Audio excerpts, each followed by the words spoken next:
비 오는 날 4,000원 더 벌려고 배달하다 미끄러져 젖은 음식 봉투를 보며 길바닥에서 눈물을 땄던 게 65제 인생의 현주소였습니다. 여러분, 65에 오토바이 헬멧을 써보신 적 있습니까? 저는 작년까지 시내 한복판을 누비던 배달원이었습니다. 사람들은 저를 보고 그 나이에 활기차게 사신다고 좋게 말했지만 제 속은 시커멓게 타들어가고 있었습니다. 그건 활기찬 게 아니라 처절한 생존이었습니다. 비 오는 날 배달하다 빗길에 미끄러져 아스팔트에 처박혔을 때 제 머릿속에 가장 먼저 든 생각은 아프다가 아니었습니다. 아, 오늘 하루 일당 다 날렸네. 오토바이 수리비는 어떡하지? 였습니다. 저는 제가 노후 준비를 중간은 한 줄 알았습니다. 집 한 채 있고 연금 나오면 다 되는 줄 알았죠? 그런데 왜 저는 빗길 위에서 목숨을 걸어야 했을까요? 대한민국 65세 이상 노인 10명 중 4명이 여전히 일을 하고 있답니다. OECD 국가 중 1위입니다. 그런데 이게 자랑스러운 수치일까요? 아닙니다. 이건 일하지 않으면 굶는다는 공포의 수치입니다. 오늘 제 이야기를 끝까지 들어보시면 여러분이 믿고 있는 노후의 안전장치가 얼마나 위태로운 것인지, 그리고 진짜로 바꿔야 할 것은 무엇인지 냉정하게 깨닫게 되실 겁니다. 제 이름은 박진석입니다. 30년 넘게 중소기업에서 영업직으로 근무하다 5년 전 퇴직했습니다.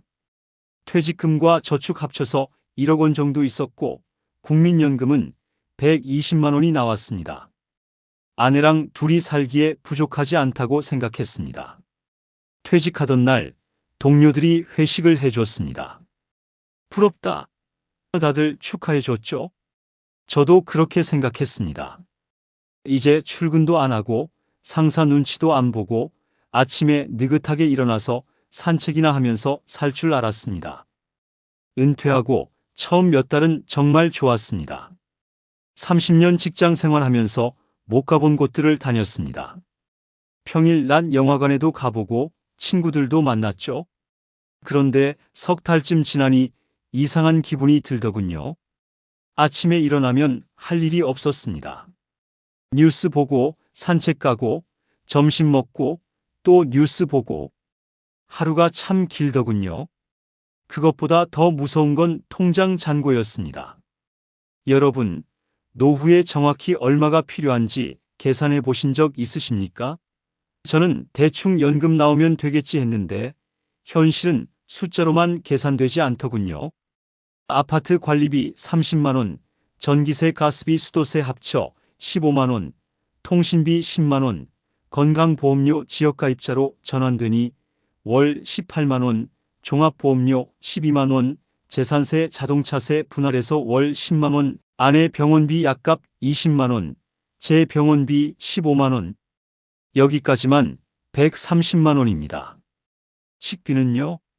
요즘 마트 가보셨습니까? 예전엔 10만 원이면 카트 하나 가득 담았는데 이제는 비닐봉지 2개 들고 나옵니다. 둘이 먹어도 식비만 월 60만 원은 나갑니다. 외식은 꿈도 못 꾸고요. 경조사비, 용돈, 교통비, 생활잡비 합치면 월 150만 원이 최소 생활비였습니다. 국민연금 120만 원으로는 매달 30만 원씩 적자였습니다.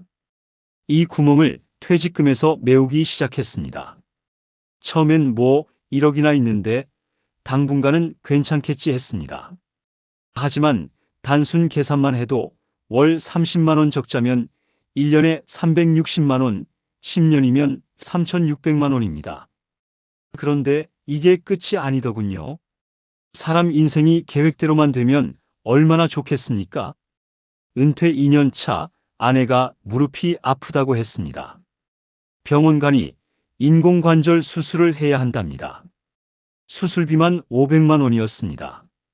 그 다음 해에는 보일러가 고장 났습니다.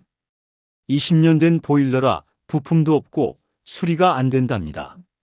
새로 설치하는데 300만 원. 같은 해 겨울 수도 배관이 동파됐습니다. 보수 비용 150만 원. 아들이 결혼한다고 했습니다. 기쁜 일이죠. 아들이 아버지 부담 갖지 마세요라고 말했지만 부모 입장에서 손 놓고 있을 수가 없더군요. 이렇게 3년을 보내니 1억 원이 6천만 원으로 줄어 있었습니다. 처음엔 10년은 버틸 줄 알았는데 이 속도면 5년도 안 돼서 바닥날 판이었습니다. 그때부터 불안해지기 시작했습니다. 밤에 잠을 못 자고 천장만 쳐다봤습니다. 아내는 제가 한숨 쉬는 소리를 듣고도 모른 척 했습니다. 그게 더 가슴 아팠습니다. 제 취업을 알아봤습니다. 제 생각엔 30년 경력에 성실하게 일했으니 뭐라도 할 수 있을 줄 알았습니다. 처음엔 아파트 경비 일자리를 알아봤습니다. 그런데 현실은 냉정했습니다. 어느 아파트 관리사무소에 이력서를 넣었습니다. 면접 보러 갔더니 대기실에 앉은 사람이 20명도 넘었습니다. 제 옆자리에 앉은 분은 50대 후반으로 보였는데 말끔하게 정장을 차려입고 계셨습니다. 경비 일자리 경쟁률이 어떻게 이렇습니까? 물었더니 쓴웃음을 지으시더군요. 요즘 경비 자리 하나 나면 지원자가 50명도 넘어요. 그나마도 나이 젊고 건강한 사람 먼저 뽑아가죠. 제 차례가 왔을 때 관리소장이 제 이력서를 보더니 물었습니다. 65이시면 밤샘 근무 괜찮으세요? 여기 주 6일 2교대 근무인데요. 솔직히 말해서 자신이 없었습니다. 젊을 때는 밤샘도 했지만 지금은 밤 10시만 넘어도 눈이 감깁니다. 결국 그 자리도 떨어졌습니다. 이유는 더 적합한 분을 찾았다였지만 사실은 나이 때문이라는 걸 다 알았습니다. 구청 시니어 일자리는 어땠을까요? 전화해서 문의했더니 대기자가 300명입니다. 언제 연락할지 모릅니다라는 답변만 돌아왔습니다. 공사장 일용직도 알아봤습니다. 새벽 5시에 일어나 인력시장에 나갔습니다. 추운 겨울 아침이었는데 벌써 사람들이 빼곡히 서 있더군요. 트럭 한 대가 오면 현장 반장이 사람들을 쭉 훑어봅니다. 젊은 사람, 저기 키 큰 사람, 너랑 너. 손가락으로 지목하면 선택받은 사람들이 트럭에 올라탑니다. 저는 한 번도 지목받지 못했습니다. 어느 날 용기 내서 한 반장님께 다가가 물었습니다. 저도 일할 수 있는데요. 반장이 제 굽은 등과 가느다란 팔뚝을 보더니 고개를 절레절레 흔들었습니다. 아저씨, 공사장에서 사고 나면 우리만 골치 아파요. 미안하지만 그냥 들어가세요. 그 말을 듣고 지하철을 타고 집에 돌아오는데 창문에 비친 제 모습이 보였습니다. 어제까지만 해도 30년 경력의 관리직이었는데 이제는 공사장에서도 거절당하는 낡은 기계가 된 것 같았습니다. 그날 집에 와서 아내 몰래 화장실에서 울었습니다. 은퇴 4년 차, 퇴직금은 4천만 원밖에 안 남았습니다. 이 속도면 2년 안에 바닥날 거였습니다. 멈추면 돈이 안 들어왔으니까요. 당장 다음 달 카드값, 관리비, 아내 무릎 약값. 돈 나올 구멍은 없는데 들어갈 돈은 줄을 서 있었습니다. 어느 날 아침 TV를 보는데 뉴스에서 시니어 배달 라이더에 대한 이야기가 나왔습니다. 60, 70 넘어서도 오토바이를 타고 배달을 한답니다. 아내가 옆에서 저 양반들 참 대단하다. 저 나이에 어떻게 저런 일을 하나라고 말했습니다. 저는 그때 저거다 싶었습니다. 배달은 이력서도 필요 없고 면접도 없고 누구도 제 나이를 묻지 않았습니다. 오토바이 면허증만 있으면 내일 당장 시작할 수 있는 일이었습니다. 비상금을 털어 중고 오토바이를 샀습니다. 150만 원짜리 낡은 거였지만 저한텐 희망의 끈이었습니다. 배달 앱에 등록하고 교육을 받았습니다. 첫 배달 나가던 날을 잊을 수 없습니다. 헬멧을 쓰고 배달 가방을 등에 맬 때 아내가 현관에 서 있었습니다. 말은 한마디도 못하고 신발장만 멍하니 쳐다보고 있더군요. 그 무거운 침묵이 당신이 어쩌다 여기까지 왔나라고 묻는 것 같았습니다. 저도 아무 말 못하고 그냥 헬멧을 쓰고 나갔습니다. 첫 주문이 떴습니다. 배달비 3,500원. 음식을 받아서 가방에 넣고 오토바이에 올라탔는데 손이 떨렸습니다. 도로에 나가니 차들이 무섭게 쌩쌩 지나갔습니다. 30년 동안 회사 다니면서 차를 타고 다녔지 오토바이를 탄 건 군대 이후 처음이었습니다. 겨우겨우 목적지에 도착했습니다. 아파트 입구에서 고객에게 전화했습니다. 치킨 왔습니다. 젊은 여자분이 내려왔는데 저를 보더니 놀란 표정을 지었습니다. 어머, 아저씨 나이에 배달을 하세요? 그 말이 동정처럼 들려서 가슴이 뜨끔했지만 억지로 웃으며 네, 건강해서 다행이죠. 뭐하고 말했습니다. 첫날 10건을 배달했습니다. 손에 쥔 돈은 35,000원. 그날 저녁 집에 들어갔을 때 온몸이 후들후들 떨렸습니다. 무릎도 아프고 허리도 아팠습니다. 그런데 이상하게도 마음은 조금 가벼워졌습니다. 그래, 나도 아직 돈 벌 수 있구나. 집에 빈손으로 들어가지 않아도 되겠구나. 아침 9시부터 밤 10시까지 일했습니다. 비가 오면 배달비가 비싸지니 더 열심히 나갔습니다. 눈이 와도 나갔습니다. 처음엔 길을 잘못 들어서 헤매기도 했습니다. 여름엔 땀이 비 오듯 쏟아졌습니다. 헬멧 안에서 땀이 눈으로 흘러내려 앞이 안 보일 지경이었습니다. 겨울엔 손이 얼어서 감각이 없었습니다. 장갑을 꼈지만 바람이 뼛속까지 파고들었습니다. 그렇게 한 달 꼬박 일하니 250만 원 정도 손에 쥐어졌습니다. 그래, 몸은 부서져도 돈 보니까 살만하다 싶었습니다. 통장에 찍히는 숫자를 보면 뿌듯하기도 했습니다. 그런데 이상했습니다. 돈이 모이질 않았습니다. 배달 전에 퇴직금 4천만 원이었는데 1년 지나니 3,500만 원이었습니다. 분명 250만 원을 벌었는데 왜 돈이 줄어들까요? 계산을 해봤습니다. 무릎이 시큰거려서 병원 가니 관절염이랍니다. 허리도 아파서 MRI를 찍었더니 디스크가 나왔답니다. 한 달 병원비와 약값으로만 50만 원이 나갔습니다. 오토바이 책임보험료 월 15만 원, 기름값 월 30만 원, 수리비 월 10만 원, 여기에 핸드폰 요금제도 데이터를 많이 써서 비싼 걸로 바꿔야 했습니다. 월 8만 원.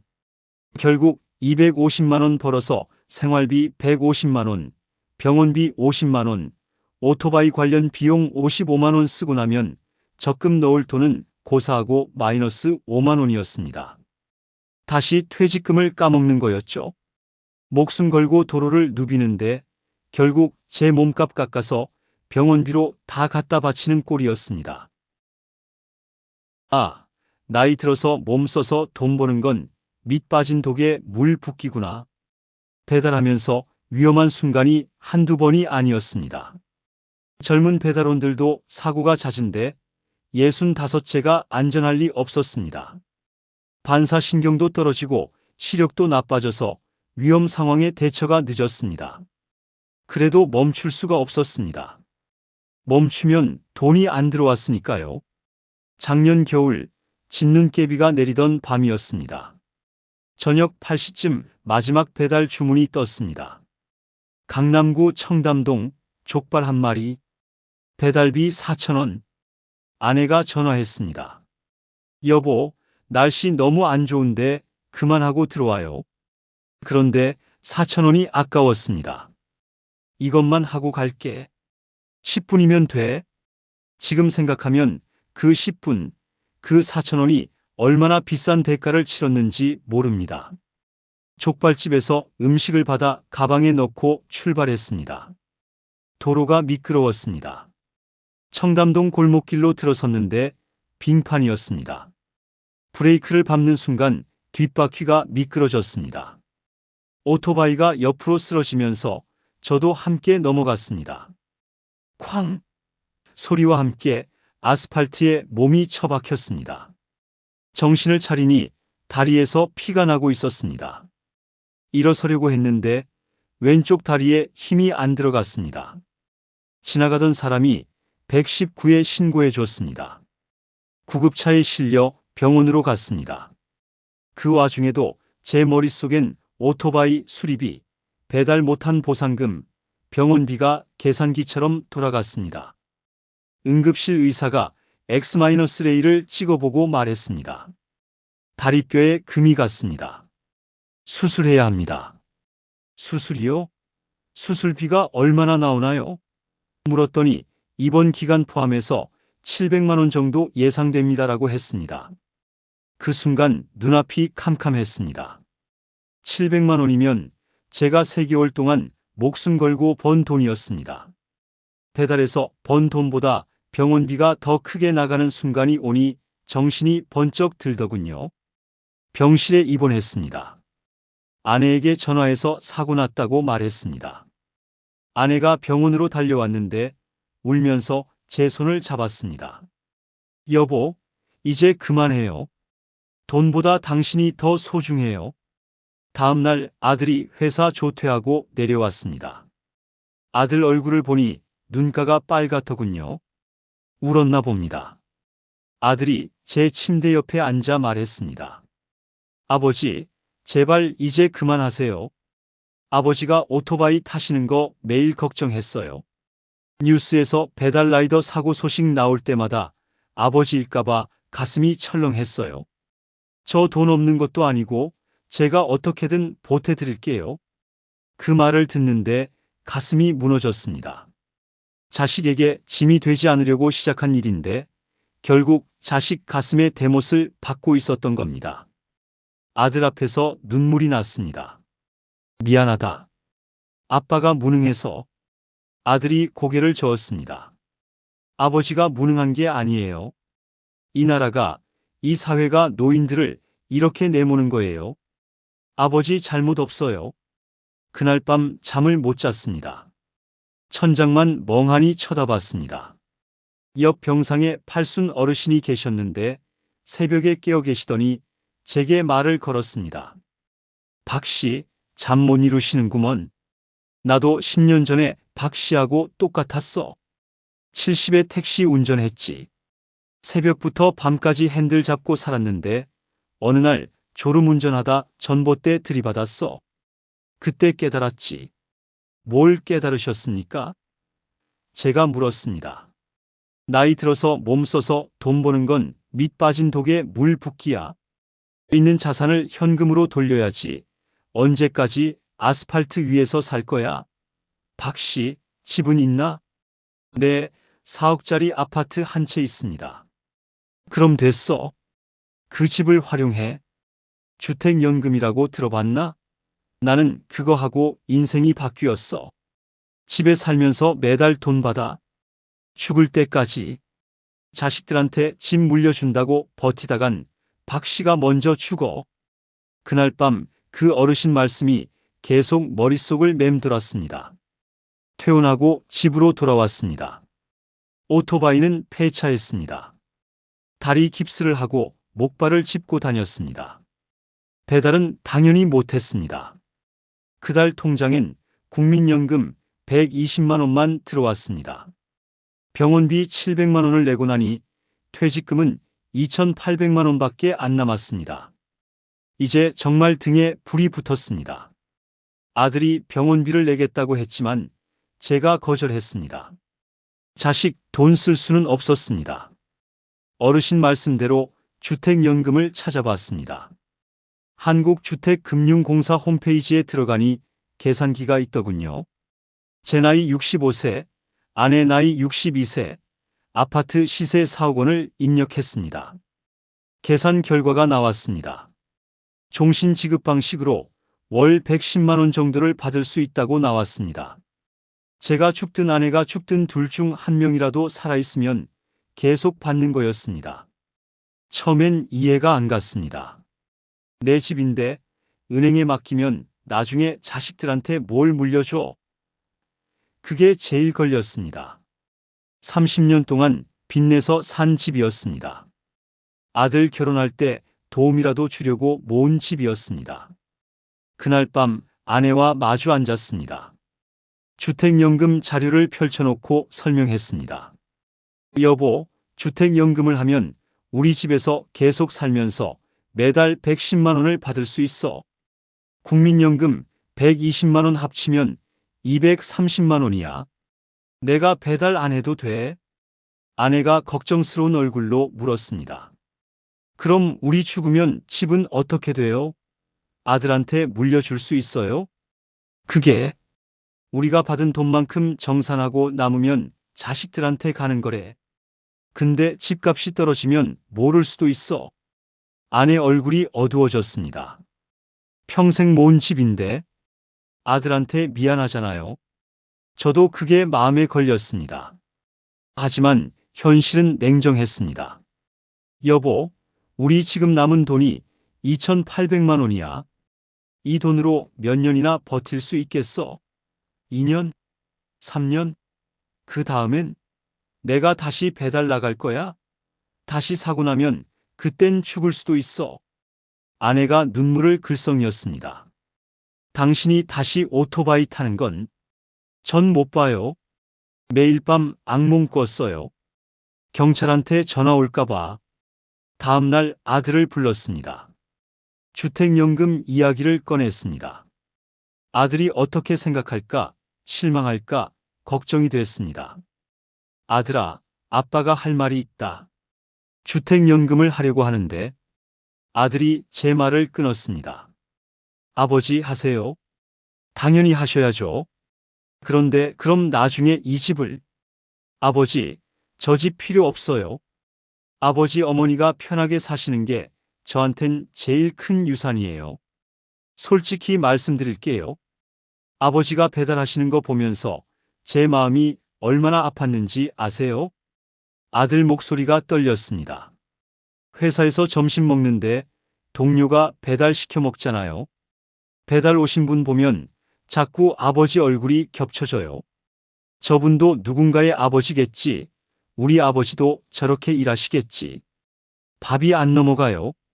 미안하다 아들아. 아빠가 무능해서. 아니에요 아버지. 아버지 잘못이 아니에요. 제발 주택연금 하세요. 그게 저한테 최고의 선물이에요. 아버지, 어머니 건강하게 오래 사시는 거요. 그 말을 듣고 결심했습니다. 다음 주에 한국주택금융공사 상담센터에 방문했습니다. 상담사가 친절하게 설명해 줬습니다. 고객님 연세와 배우자분 연세, 주택 가격을 고려하면 월 110만 원 정도 수령 가능하십니다.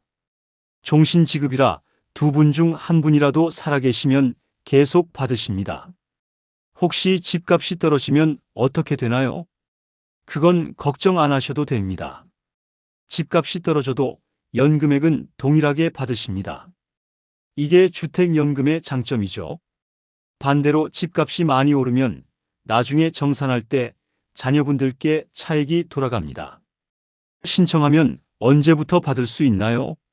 서류 심사하고 약 한 달 정도 걸립니다. 첫 달엔 초기 보증료 같은 비용이 있지만 그 이후론 매달 자동으로 입금됩니다. 서류를 작성했습니다. 등기부등본, 신분증, 인감증명서. 생각보다 절차가 간단했습니다. 한 달 후 첫 번째 연금이 들어왔습니다. 통장을 확인하니 110만 원이 찍혀 있었습니다. 국민연금 120만 원과 합쳐 230만 원. 배달하지 않아도, 목숨 걸고 빗길을 달리지 않아도 매달 들어오는 돈이었습니다. 이제 제 하루는 완전히 바뀌었습니다. 아침 7시에 자연스럽게 눈이 떠집니다. 알람 소리에 놀라 일어나지 않아도 됩니다. 창문을 열면 새 소리가 들립니다. 아내가 아침을 차려줍니다. 예전엔 배달 나가느라 아침도 거르고 나갔는데 이제는 된장찌개에 밥 한 그릇 천천히 먹습니다. 아내 얼굴을 보니 주름이 늘었지만 표정이 밝아졌습니다. 여보, 오늘 날씨 좋네. 산책 갈까요? 그래요. 오늘은 호수공원으로 가볼까요? 아침 8시 운동화 끈을 묶고 나섭니다. 공원까지 걸어가는 30분이 참 좋습니다. 예전엔 이 시간에 오토바이 시동 걸고 주문 대기하고 있었는데 공원엔 저희 같은 나이 든 분들이 많습니다. 걷기 운동하시는 분, 게이트볼 치시는 분, 벤치에 앉아 신문 보시는 분, 다들 평화로워 보입니다. 오후엔 동네 도서관에 갑니다. 여기서 시니어 자원봉사로 하루 3시간씩 일합니다. 책 정리하고 방문객 안내하고 컴퓨터 사용 도와드리는 일입니다. 월급은 30만 원입니다. 배달할 때 하루 벌던 돈도 안 되죠. 하지만 이건 돈 벌려고 하는 게 아닙니다. 사람 만나고 사회생활 하려고 나가는 겁니다. 도서관 사서 선생님이 고맙다고 합니다. 어린 학생들이 인사합니다. 할아버지 안녕하세요. 그 소리가 참 좋습니다. 배달할 땐 아저씨 빨리 오라는 재촉만 들었는데 여기서 받는 30만 원은 통장에 고스란히 모읍니다. 아내와 1년에 한 번 여행 가려고요. 올해는 제주도 가기로 했습니다. 평생 일만 하고 살았는데 이제 좀 살아봐야죠. 어제 비가 왔습니다. 빗소리를 들으며 창밖을 봤습니다. 2년 전 같았으면 비 온다. 배달비 비싸지네. 나가야지 하고 헬멧을 썼을 겁니다. 빗길에 미끄러질까봐 무서워하면서도 돈 때문에 나갔을 겁니다. 하지만 어제는 달랐습니다. 아내가 커피를 타왔습니다. 같이 소파에 앉아 창밖을 봤습니다. 빗소리가 평화로웠습니다. 여보, 비 오니까 좋네요. 그러게요. 예전엔 비만 오면 당신 걱정에 잠도 못 잤는데 따뜻한 커피를 마시며 빗소리를 듣는 것. 이게 65 인생에 처음 느껴보는 평화였습니다. 아들이 주말에 가끔 집에 옵니다.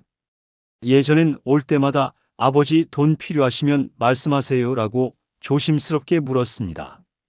저도 자존심 때문에 괜찮다고 했지만 속으론 마음이 편치 않았습니다. 이제는 다릅니다. 아들이 오면 같이 밥 먹고 얘기합니다. 손주 이야기, 회사 이야기 듣는 게 즐겁습니다. 돈 걱정 없으니 마음이 편합니다. 아버지, 요즘 어떠세요? 좋지. 도서관 일도 재미있고 엄마랑 산책도 다니고 다행이다. 아버지 얼굴이 많이 밝아지셨어요. 그 말을 들으니 괜히 뿌듯했습니다. 자식한테 짐이 안 되는 게 이렇게 마음 편한 일인지 이제야 압니다. 여러분, 제가 5년 동안 깨달은 노후의 진실을 말씀드리겠습니다. 첫째, 돈은 흐름입니다. 묶여있는 자산은 아무 소용이 없습니다. 4억짜리 집에 살면서 라면 먹고 사는 게 대한민국 노인의 현실입니다. 집값 오르는 걸 보면서 뿌듯해하지만 그 집은 오늘 저녁 밥상을 풍성하게 해주지 못합니다. 저도 그랬습니다.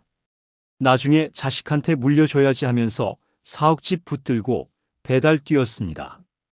그게 얼마나 어리석은 생각이었는지 이제야 압니다. 둘째, 노후의 가장 위험한 도박은 내 몸을 담보로 하는 노동입니다. 젊을 땐 몸이 자산이지만 나이 들면 몸이 부채가 됩니다. 이래서 번 돈을 병원비로 다 쓰게 됩니다. 통계를 보면 65세 이상 노인 월 평균 의료비가 40만 원입니다. 제 경우는 50만 원이었습니다. 250만 원 벌어서 50만 원 병원비 내면 실제론 200만 원만 버는 겁니다. 게다가 사고라도 나면 한 번에 700만 원씩 나갑니다. 셋째, 자식에게 최고의 선물은 집이 아니라 건강한 부모입니다. 제 아들 말이 맞았습니다. 아들은 집보다 제가 건강하게 사는 걸 원했습니다. 제가 배달하느라 고생하는 걸 보는 게 더 고통이었답니다. 마지막으로 드리고 싶은 말씀이 있습니다. 65, 70, 75. 늦지 않았습니다. 저도 65세 인생을 바꿨습니다. 지금이라도 바꾸면 됩니다. 주변에 보면 80 넘어서도 건강하게 사시는 분들 많습니다. 의학기술 발달해서 100세 시대입니다. 65이면 앞으로 30년도 더 사실 수 있습니다. 그 30년을 어떻게 살 겁니까? 목숨 걸고 배달하면서 살 겁니까? 아니면 편안하게 산책하고 책 읽고 손주 보면서 살 겁니까? 선택은 여러분 몫입니다. 하지만 제발 제 실수를 반복하지 마세요. 있는 자산 활용하세요. 흐르는 돈을 만드세요. 몸 상하기 전에 바꾸세요.